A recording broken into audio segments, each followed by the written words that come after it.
एक normal metallic है या कुछ और है। नॉर्मल कंडक्टर की conductive properties direction of current पर डिपेंड नहीं करती, थोड़ा बहुत डिपेंड करती है टेम्परेचर पर। टेम्परेचर बदलने से कंडक्टिविटी बदल जाती है लेकिन डायरेक्शन ऑफ करंट पर तो बिल्कुल भी डिपेंड नहीं करती। इसका मतलब यह है कि एक normal conductor by directional device होती है। बाई डायरेक्शनल का मतलब जिसमें करंट का फ्लो दोनों साइड हो सकता है। लेकिन आप सेमीकंडक्टर से यूज करके एक यूनी डायरेक्शनल डिवाइस बना सकते हैं। एक ऐसा कंडक्टर जो केवल एक डायरेक्शन में करंट का फ्लो होने दे इजीली, और अपोजिट डायरेक्शन में करंट का फ्लो बिल्कुल भी ना होने दे। एक तरह का वेल्व सिस्टम। आप सब जानते हैं वेल्व सिस्टम क्या होता है। बार बार आपकी गाड़ी में हवा लीक हो रही है टायर में, तो दुकान वाले भैया मिस्त्री भैया कहते हैं इसकी बाल बॉडी कट गई, दूसरी बदलनी पड़ेगी। That is valve system. Valve का मीनिंग होता है कि यूनिडायरेक्शनल अरेंजमेंट, जो एयर को बाहर से अंदर जाने के लिए तो अलाउ करता है, लेकिन अंदर हाई प्रेशर होने के बावजूद भी अगर एयर बाहर फ्लो करना चाहे तो बाहर की तरफ एयर का फ्लो नहीं होने देगा। ये यूनिडायरेक्शनल डिवाइस हो गई। इसी तरह इलेक्ट्रिक करंट के लिए भी हमें कई जगह यूनि डायरेक्शनल डिवाइसेस रिक्वायर्ड होती हैं, जहां हम चाहते हैं कि करंट का केवल एक ही डायरेक्शन में फ्लो हो, अपोजिट डायरेक्शन में करंट का फ्लो ही ना हो पाए। तो ऐसी एक यूनि डायरेक्शनल डिवाइस है सेमी कंडक्टर से बनी हुई, जिसका नाम होता है जंक्शन डायोड। पूरा नाम है पी एन जंक्शन डायोड। नाम से ही पता लगता है कि इसमें पी टाइप सेमीकंडक्टर और एन टाइप सेमीकंडक्टर को मिलाकर ये बन जाता है पी एन जंक्शन डायोड। और पी एन जंक्शन डायोड ही केवल आपके सिलेबस में अब रह गया है। इससे ऊपर के डिवाइसेस सब सिलेबस में से निकल चुके हैं।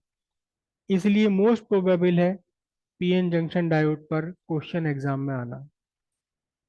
सिंपल स्ट्रक्चर है बिल्कुल, और सिंपल इसका फंक्शन है, वर्किंग है। क्या है पीएन जंक्शन डायोड? एक एन टाइप क्रिस्टल और एक पी टाइप क्रिस्टल आपस में आपने जोड़ दिए। जोड़ने का मतलब फ्यूज करना, पिघला करके उनकी दोनों सरफेसेस को आपस में मिला दिया। एक पी टाइप सेमीकंडक्टर क्रिस्टल और दूसरा N type semiconductor crystal.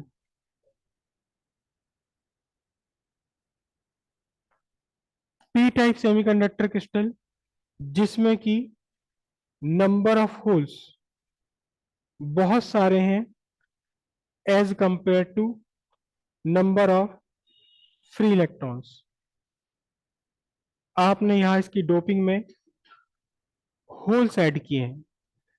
N type जिसमें इक्का दुक्का होल्स हैं, लेकिन free electrons, number of free electrons per unit volume is much larger than the number of holes per unit volume। यहां इक्का दुक्का फ्री इलेक्ट्रॉन पी टाइप में और एन टाइप में इक्का दुक्का होल्स। आपने इन दोनों की सरफेस को मेल्ट किया। मेल्ट करने के बाद दोनों पर सरफेसेस को आपने जोड़ दिया। अब क्या हुआ सरफेस को जोड़ने के बाद? चार पांच डायग्राम बनाऊंगा एक के बाद एक सीक्वेंशियली, और केवल इसको हम एक्सप्लेन कर रहे हैं, ये सारी कहानी लिखी नहीं जाएगी। पी टाइप सेमीकंडक्टर में होल्स, होल्स का मतलब वैकेंसी फॉर इलेक्ट्रॉन। ऐसी जगह जहां इलेक्ट्रॉन मिल जाए तो इलेक्ट्रॉन आकर बैठ सकता है।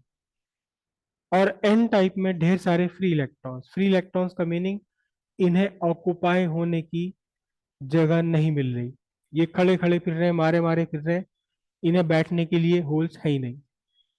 हालांकि ये जो होल्स हैं इसके अंदर, यहाँ भी इलेक्ट्रॉन ऑक्युपाई हो सकते हैं, लेकिन ये एक डायनेमिक इक्विलिब्रियम बना हुआ है। अगर ये इलेक्ट्रॉन इस होल को फिलअप कर दे, यहाँ आकर बैठ जाए, तो तुरंत ही कहीं और से एक बॉन्ड में से एक इलेक्ट्रॉन बाहर निकल जाता है और एक नया होल क्रिएट हो जाता है। कहीं भी किसी भी कंडीशन में ये होल्स और इलेक्ट्रॉन फिक्स नहीं है। इतना तो फिक्स है कि कितने टोटल इलेक्ट्रॉन्स होंगे और कितने होल्स होंगे, लेकिन कहाँ एक होल बना रहेगा, ऐसा कुछ भी परमानेंट नहीं होता क्रिस्टल के अंदर कि जहां होल बना हुआ वहां हमेशा होल ही बना रहेगा। बनते बिगड़ते रहते हैं, डायनेमिक इक्विलिब्रियम में। ऐसे ही ये इलेक्ट्रॉन है, यहाँ इलेक्ट्रॉन इक्का दुक्का है, होल्स तो बहुत सारे, बहुत सारी सीट खाली पड़ी हुई है। इनमें से कोई एक इलेक्ट्रॉन अगर यहाँ होल में आकर एडजस्ट होता भी है, तो तुरंत ही कहीं पर कहीं दूसरी जगह एक बॉन्ड टूट करके इलेक्ट्रॉन बाहर निकल जाता है और एक नया होल क्रिएट हो जाता है। एक डायनेमिक इक्विलिब्रियम बना हुआ है। आपने पी टाइप और एन टाइप को एक साथ जोड़ दिया। जोड़ने के बाद क्या हुआ कि एन टाइप में से फ्री इलेक्ट्रॉन जिन्हें ऑक्युपाइड होने की जगह नहीं मिल रही थी, इन्हें अपने सामने खाली सीट्स दिखाई दे रही हैं बैठने के लिए। तो तुरंत कोई एक इलेक्ट्रॉन एन टाइप से निकलकर पी टाइप में पहुंच गया, क्योंकि एन टाइप में मारा मारा फिर रहा है, इसे जगह नहीं मिल रही कहीं भी बॉन्ड में एडजस्ट होने की, और यहाँ ऑलरेडी वैकेंसीज खाली पड़ी हुई है। ये कंडक्शन बैंड में है सारे इलेक्ट्रॉन्स, और ये होल्स कहाँ है, वैलेंसी बैंड में। कंडक्शन बैंड में जो है उनकी एनर्जी ज्यादा है, conduction band higher energy level है। Valency band lower energy level है। हमेशा पूरा यूनिवर्स, हर सिस्टम अपने आप को लोएस्ट एनर्जी लेवल पर लाकर स्टेबल करना चाहता है। तो उस स्टेबिलिटी को गेन करने के लिए इलेक्ट्रॉन एन टाइप से निकलकर पी टाइप में गया। एक इलेक्ट्रॉन एन टाइप में कम हो गया। जब तक एन टाइप में इसके अपने सारे होल्स और इलेक्ट्रॉन इंटैक्ट थे, तब तक ये एन टाइप न्यूट्रल था। लेकिन एक इलेक्ट्रॉन चला गया तो इसके कॉरस्पॉन्डिंग इस पूरे एन टाइप क्रिस्टल में एक प्रोटॉन एक्सेस हो गया। प्रोटॉन एक्सेस होते ही इस एन टाइप में इस एन टाइप में एक पॉजिटिव चार्ज आ गया। क्यों? क्योंकि इलेक्ट्रॉन चला गया। इलेक्ट्रॉन चला गया इसलिए पॉजिटिव चार्ज आ गया। और सामने जहां इलेक्ट्रॉन चला गया पी टाइप में, ये भी न्यूट्रल था, लेकिन कहीं बाहर से एक इलेक्ट्रॉन आ गया, तो इसलिए इस पर एक चार्ज डेवलप हो गया, नेगेटिव। बाकी अभी होल्स और free electrons as it is पड़े हुए हैं। यहाँ इक्का दुक्का होल्स, यहाँ इक्का दुक्का फ्री इलेक्ट्रॉन्स, और यहाँ एन टाइप में ढेर सारे फ्री इलेक्ट्रॉन्स। अब जैसे ही एन टाइप से पी टाइप में एक इलेक्ट्रॉन का माइग्रेशन हुआ, एन टाइप में एक पॉजिटिव चार्ज क्रिएट हुआ और पी टाइप में एक नेगेटिव चार्ज। ये दोनों का जंक्शन है, एन टाइप और पी टाइप का जंक्शन, जोड़। जोड़ के अक्रॉस एक इलेक्ट्रिक फील्ड स्टैब्लिश हो गया। इलेक्ट्रिक फील्ड अरे कहां से कहां तक स्टैब्लिश होता है, कौन सा पॉजिटिव कौन सा नेगेटिव। एक इलेक्ट्रिक फील्ड स्टैब्लिश हो गया यहाँ पॉजिटिव से नेगेटिव, यानी एन टाइप से पी टाइप की तरफ को।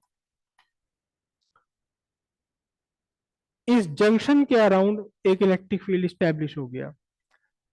अब अगर ये वाला इलेक्ट्रॉन, एक नेक्स्ट इलेक्ट्रॉन एन टाइप से पी टाइप में जाना चाहता है, तो इस एन टाइप को इस इलेक्ट्रिक फील्ड से पार पाना पड़ेगा। इलेक्ट्रिक फील्ड में जैसे ही कोई इलेक्ट्रॉन आएगा, कहीं कोई इलेक्ट्रिक फील्ड है, ये आपका इलेक्ट्रिक फील्ड है ई वेक्टर, और इस ई वेक्टर में अगर कोई निगेटिवली चार्ज इलेक्ट्रॉन आ जाए, तो इस निगेटिव चार्ज इलेक्ट्रॉन पर फोर्स लगेगी Q इंटू ई या E into E in the direction opposite to the electric field. इसलिए जैसे ही अगला इलेक्ट्रॉन एन टाइप से पी टाइप में माइग्रेशन करने की कोशिश करता है, तो इस इलेक्ट्रॉन को झेलना पड़ता है इलेक्ट्रिक फील्ड का अपोजिशन। अगर इस इलेक्ट्रॉन में इतनी एनर्जी है जो इस इलेक्ट्रिक फील्ड के अपोजिशन को तोड़ पाए, तो फिर नेक्स्ट इलेक्ट्रॉन भी माइग्रेट हो जाता है। कहां से कहां? नेक्स्ट इलेक्ट्रॉन भी माइग्रेट हो जाता है एन टाइप से पी टाइप में। अभी केवल एक इलेक्ट्रॉन का माइग्रेशन हुआ, जो स्टैब्लिश हुआ इलेक्ट्रिक फील्ड। यहाँ ये स्टैब्लिश इलेक्ट्रिक फील्ड बहुत स्ट्रांग नहीं है। इस हल्के फुल्के इलेक्ट्रिक फील्ड को, इस वीक इलेक्ट्रिक फील्ड को आसानी से पार कर गया अगला इलेक्ट्रॉन। एन टाइप से पी टाइप में माइग्रेट हुआ। अब एन टाइप से पी टाइप में माइग्रेट होते ही क्या किया? इसने भी वही काम करना शुरू कर दिया जो काम पहले वाले इलेक्ट्रॉन ने किया था। मतलब इसने जंक्शन के अराउंड इलेक्ट्रिक फील्ड को और ज्यादा स्ट्रॉन्ग कर दिया।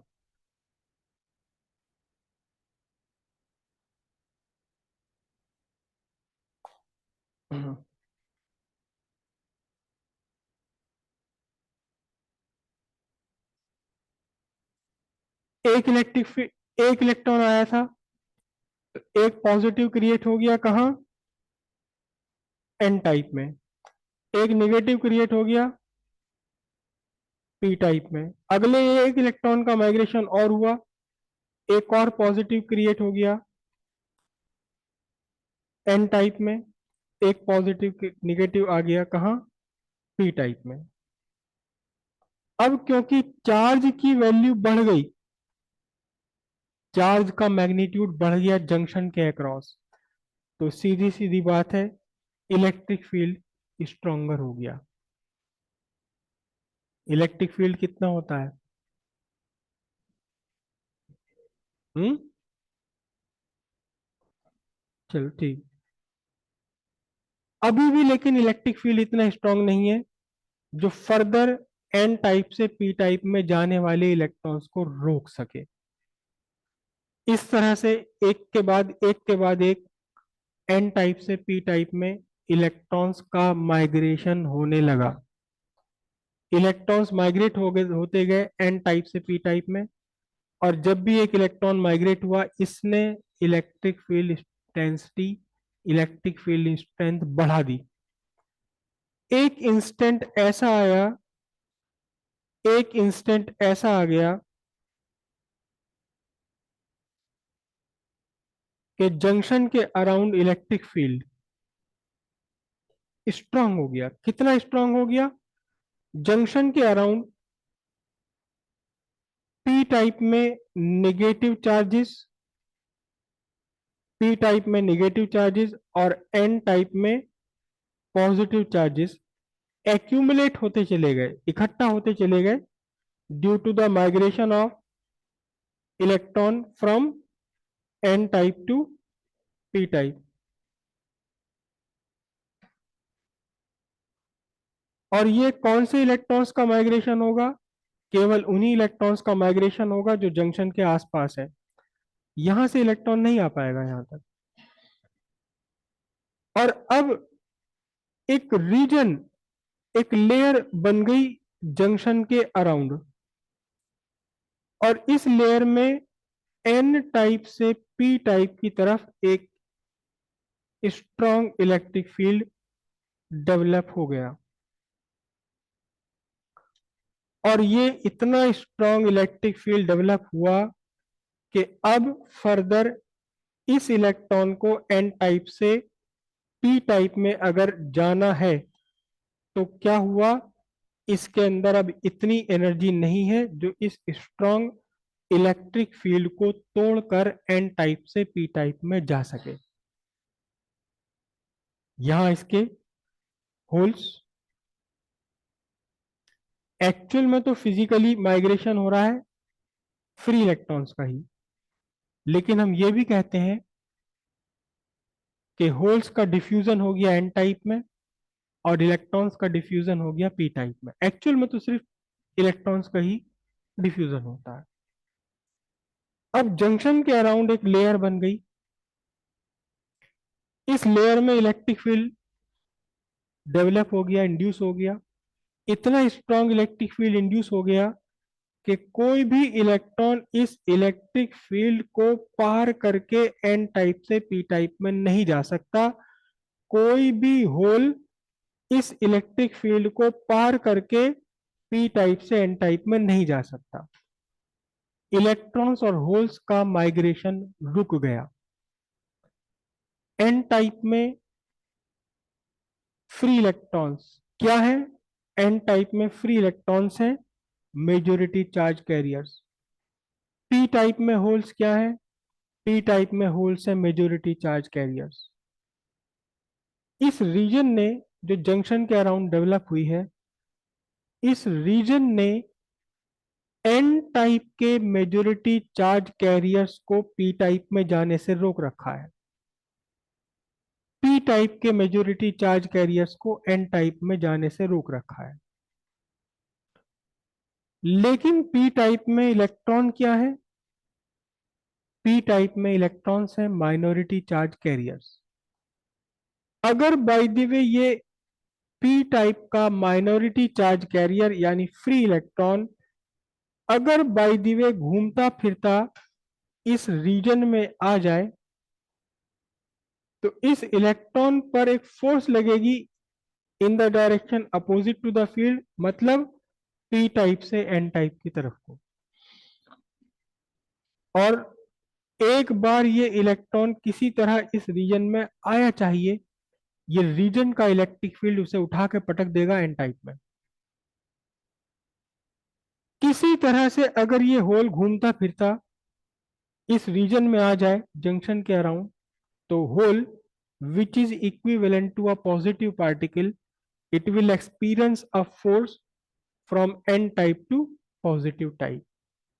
किसी तरह यहां फंसा चाहिए एक बार, फिर अपने आप ये रीजन का इलेक्ट्रिक फील्ड इसे उठा के फेंक देगा पी टाइप में। ये रीजन है, इस रीजन ने दो काम किए हैं। ये जो रीजन बना है, इस रीजन का एक स्पेशल नाम है। इस पूरे रीजन को बोलते हैं डिप्लीशन रीजन। क्या बोलते हैं इसे? Depletion region.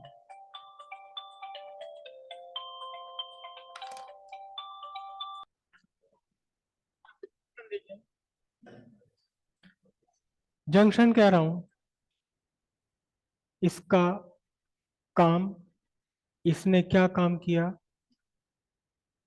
एन टाइप से majority charge carrier free electrons को पी टाइप में जाने से रोक दिया। पी टाइप में मेजोरिटी चार्ज कैरियर होल्स को एन टाइप में जाने से रोक दिया। लेकिन साथ ही साथ इसने एक काम और किया है कि पी टाइप के minority charge carriers free electrons को एन टाइप में जाने के लिए सपोर्ट किया। एन टाइप में मौजूद माइनॉरिटी चार्ज कैरियर होल्स को पी टाइप में जाने के लिए सपोर्ट किया। Depletion region oppose the flow of majority charge carrier, चाहे वो एन के हैं या पी के हैं। Depletion region support the flow of minority charge carrier, चाहे वो पी टाइप के हैं चाहे वो एन टाइप के हैं। एनी फैक्टर, एक्सटर्नल और internal, any factor that support depletion region will oppose the flow of majority charge carriers। Depletion region ने काम किया मेजोरिटी चार्ज कैरियर्स को रोकना। जो डिप्लीशन रीजन को सपोर्ट करेगा, डिप्लीशन रीजन को और मजबूत कर देगा और स्ट्रॉन्ग कर देगा। इसका मतलब उस कॉज ने क्या काम किया? मेजोरिटी चार्ज कैरियर्स के फ्लो को अपोज किया। कोई भी ऐसा कॉज जो डिप्लीशन रीजन को डिप्लीशन लेयर को डिस्ट्रॉय कर दे, जो डिप्लीशन रीजन को अपोज करे, वो कॉज क्या करेगा एक्चुअली? मेजोरिटी चार्ज कैरियर्स के फ्लो को सपोर्ट करेगा।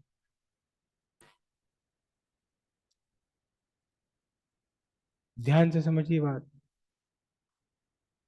डिप्लीशन रीजन ने क्या काम किया? मेजोरिटी चार्ज कैरियर्स के फ्लो को अपोज किया, माइनॉरिटी चार्ज कैरियर्स के फ्लो को सपोर्ट किया। अब कोई भी ऐसा कॉज जो डिप्लीशन रीजन को और स्ट्रांग कर दे, जो डिप्लीशन रीजन को सपोर्ट करे, डिप्लीशन रीजन को और हैवी कर दे, तो डिप्लीशन रीजन के काम को सपोर्ट किया उसने। डिप्लीशन रीजन का काम क्या है? Oppose the flow of majority charge carrier, support the flow of, तो any cause that support depletion region support the oppose the flow of majority charge carrier and support the flow of minority charge carrier। और कोई ऐसा cause जो depletion region को खत्म कर दे, घटा दे, कमजोर कर दे, तो उसने डिप्लीशन रीजन के काम को अपोज किया। Any cause that oppose depletion region support the flow of majority charge carrier and oppose the flow of, बिल्कुल सिंपल सी बात है एकदम। और इसी फैक्टर पर सारी इलेक्ट्रॉनिक्स बेस्ड है। सिर्फ यही एक फैक्टर है, सिर्फ यही एक फिनोमिनन है जिस पर आपका कंप्यूटर, लैपटॉप, मोबाइल सब कुछ काम कर रहा है। Any cause, any external factor that support depletion region oppose flow of majority charge carrier, support the flow of minority charge carrier. Any cause that oppose depletion region support the flow of majority charge carrier, oppose the flow of minority charge carriers। ठीक है। तो अक्सर सवाल आता है depletion region है क्या? यहां देखिए आपको साफ पता लग रहा है, ये जंक्शन है, जंक्शन के अराउंड एक रीजन बन गया जहां एन टाइप में पॉजिटिव चार्जेस है, पी टाइप में नेगेटिव चार्जेस है। एन टाइप में पॉजिटिव चार्जेस है, पी टाइप में नेगेटिव चार्जेस है। लेकिन ध्यान दीजिए कि इस रीजन में चार्ज कैरियर कोई भी नहीं है। एन टाइप में फ्री इलेक्ट्रॉन नहीं है, यहाँ पी टाइप में यहाँ होल्स नहीं है। एन टाइप के फ्री इलेक्ट्रॉन्स चार्ज कैरियर्स हैं, पी टाइप के होल्स चार्ज कैरियर्स हैं। लेकिन इस रीजन में न होल्स है न फ्री इलेक्ट्रॉन्स है, चार्ज है, चार्ज कैरियर्स नहीं है। तो सिंपल सी बात है, what is the depletion region? What is the depletion region? A region around a junction where there is no charge carrier available is depletion region। Charge है, charge carriers नहीं है। हमें चार्ज कैरियर से मतलब है, हमें पॉजिटिव या negative charge से कोई मतलब नहीं। चार्ज कैरियर यहां नहीं है, बाकी क्या है क्या नहीं अलग बात है। इस डिप्लीशन रीजन के पीछे एन टाइप में as usual majority charge carrier free electron, minority charge carrier holes. Depletion region के पीछे एज यूजुअल पी टाइप में मेजॉरिटी चार्ज कैरियर्स होल्स और minority charge carriers free electrons. अब यहां एक इलेक्ट्रिक फील्ड डेवलप हुआ, electric field develop हुआ junction के अराउंड डिप्लीशन रीजन में। और इलेक्ट्रिक फील्ड याद कीजिए क्या था? E is equal to dV by dr। यहां ये इस डिप्लीशन रीजन की विड्थ है dr, और यहां एक इलेक्ट्रिक फील्ड स्टैब्लिश हो चुका। तो फिर इस डिप्लीशन रीजन के अक्रॉस एक पोटेंशियल डिफरेंस डेवलप हो गया। कौन सा पोटेंशियल डिफरेंस? यहां एक पोटेंशियल डिफरेंस डेवलप हो गया डीवी। जितनी स्ट्रॉन्ग इलेक्ट्रिक फील्ड उतना ही स्ट्रॉन्ग, उतना ही बड़ा पोटेंशियल डिफरेंस। जितना छोटा डी आर होगा ये, उतना ही स्ट्रॉन्ग इलेक्ट्रिक फील्ड बन जाएगा। यहां देखिए, एक सर्टेन पोटेंशियल डिफरेंस के लिए डी आर की वैल्यू जितनी छोटी होगी, इलेक्ट्रिक फील्ड उतना ही स्ट्रांग हो जाएगा। हाँ, लेकिन सिलेबस के बाहर की बात हो गई अभी आपके। एनीवे, एक पोटेंशियल डिफरेंस क्रिएट हो गया, एक पोटेंशियल डिफरेंस डेवलप हो गया अराउंड द जंक्शन। जंक्शन के अराउंड एक पोटेंशियल डिफरेंस यहाँ डेवलप हो गया डिप्लीशन रीजन के कारण। डिप्लीशन रीजन ने क्या किया था? डिप्लीशन रीजन का काम है, इसका काम है क्या? अपोज। किसका अपोज करना? Flow of majority charge carriers.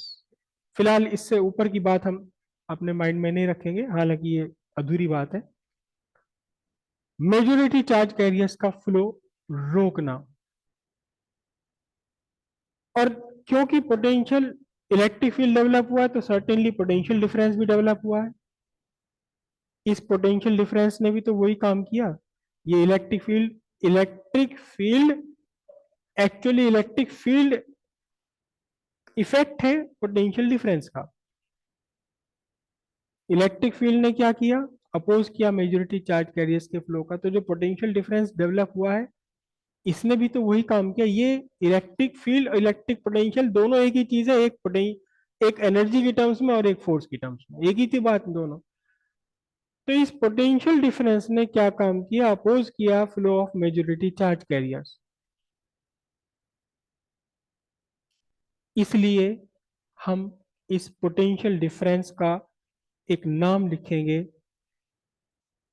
Barrier potential.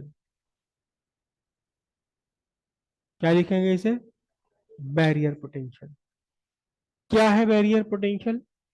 The potential difference induced across depletion region which oppose the flow of majority charge carrier is barrier potential।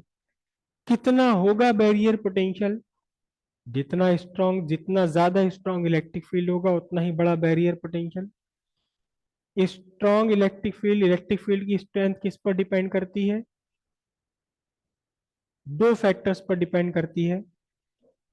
कितने इलेक्ट्रॉन्स और होल्स का माइग्रेशन हुआ है अराउंड अराउंड द जंक्शन। जितने ज्यादा electrons और holes का migration होगा अराउंड द जंक्शन, उतना ही स्ट्रॉन्ग इलेक्ट्रिक फील्ड होगा और उतना ही बड़ा बैरियर पोटेंशियल। कितने ज्यादा इलेक्ट्रॉन्स और होल्स का माइग्रेशन होगा, ये डिपेंड करेगा कि एन टाइप में number density of free electrons कितनी है, पी टाइप में number density of free electrons है। सिंपल सी बात है, एक्सटेंट ऑफ डोपिंग। अगर हेविली डोप्ड है दोनों, तो बहुत सारे इलेक्ट्रॉन्स और होल्स माइग्रेट कर जाएंगे, इलेक्ट्रिक फील्ड स्ट्रांग होगा और पोटेंशियल बैरियर भी स्ट्रांग होगा। अगर दोनों लाइटली डोप्ड हैं, तो कम इलेक्ट्रॉन ही, कम होल्स का ही माइग्रेशन हो पाएगा। और दूसरा डिपेंड करेगा टेम्परेचर पर। एक बार ये सारा माइग्रेशन हो गया, आपने टेम्परेचर बढ़ा दिया, तो इन इलेक्ट्रॉन्स को थोड़ी और एनर्जी मिल गई, इन होल्स को थोड़ी और एनर्जी मिल गई, और अब ये पहले से बने हुए इलेक्ट्रिक फील्ड को पार करके माइग्रेट हो सकते हैं। टेम्परेचर पर डिपेंड है और एक्सटेंट ऑफ डोपिंग पर डिपेंड है, टाइप ऑफ डोपिंग पर भी डिपेंड होता है, और भी कई सारे फैक्टर्स हैं, लेकिन फिलहाल उन सबको हम नहीं जानेंगे। एक्सटेंट ऑफ डोपिंग और टेम्परेचर पर डिपेंड है। ठीक है, हेडिंग डालिए जंक्शन डायोड। अच्छा, ये तो दो डायोड ये हुए, और इसके जो पी टाइप और एन टाइप के जो दूसरा फेस है, अपोजिट फेस है, यहां से एक मेटल वायर जोड़ लिया जाता है सर्किट में से कनेक्ट करने के लिए। डायोड इसका नाम इसीलिए है क्योंकि इसके दो पोल्स हैं, डायोड। और जंक्शन इसलिए क्योंकि ये पीएन टाइप के क्रिस्टल्स का जंक्शन है। हेडिंग आप डाल रहे हैं क्या? Junction diode. और इस जंक्शन डायोड में आपने ये डायग्राम ड्रॉ करना है। पहले ये डायग्राम ड्रॉ कर लीजिए, उसके बाद हम इसको डिस्क्राइब करेंगे थोड़ा सा। It is a unidirectional semiconductor device made by fusing p-type and n-type semiconductor crystals at one surface. Two metallic terminals are taken out from opposite surface. Because of two terminals, it is called diode. Diagram के साथ साथ थोड़ा सा इसका एक symbol भी बना लीजिए। हमेशा ऐसा नहीं बनाया जाएगा डायोड को। डायोड जब आप सर्किट में लगाएंगे, सर्किट में बनाएंगे डायोड, तो डायोड को सिंबल की फॉर्म में बनाया जाएगा, एक ट्राइंगल और एक स्ट्रेट लाइन और ये टर्मिनल। ट्राइंगल है पी टाइप और स्ट्रेट लाइन है एन टाइप।